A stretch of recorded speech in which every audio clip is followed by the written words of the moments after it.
Let's talk now to Rina Shah, the political strategist and commentator. Rina, is the United States ready to elect a woman, and a woman of color?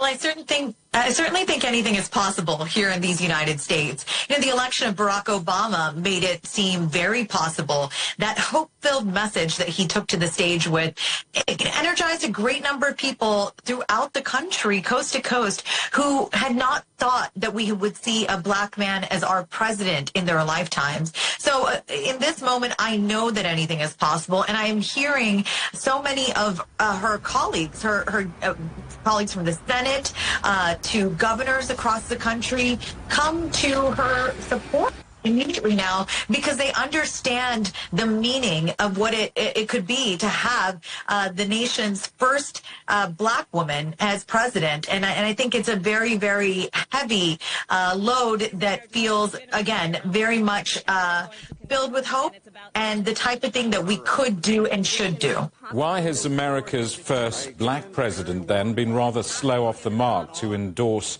Kamala Harris, do you think?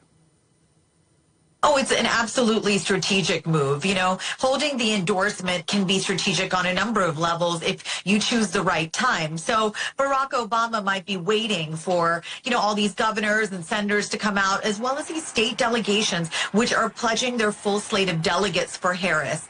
So far, I know of Tennessee and North Carolina have come out proudly saying that they are pledging their delegations. Tennessee, I know, has 77 delegates. North Carolina has, I believe, some 160-some delegates. So this is not a small thing for the aftermath to be so energized. And that's what the Democrats needed after many weeks of looking like they were in disarray. You know, their infighting was making it public every day of the week. And it really was starting to create deep divisions amongst people who had looked so united for decades. And that was problematic. Could Kamala Harris win? Absolutely, she could. You know, Trump is very vulnerable on a number of levels, the foremost of them being that he was kicked out of the White House in 2020.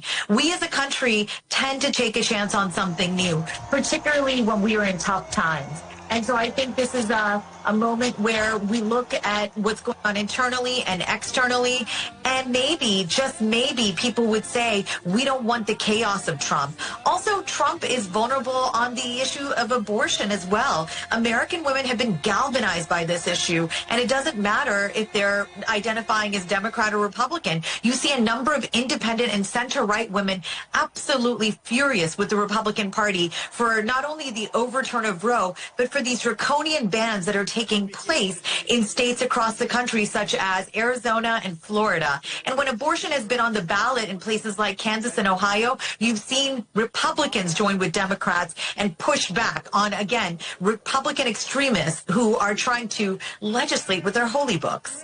Rina, good to talk to you. Thanks very much indeed for coming on the program. Rina Shah, the political strategist and commentator.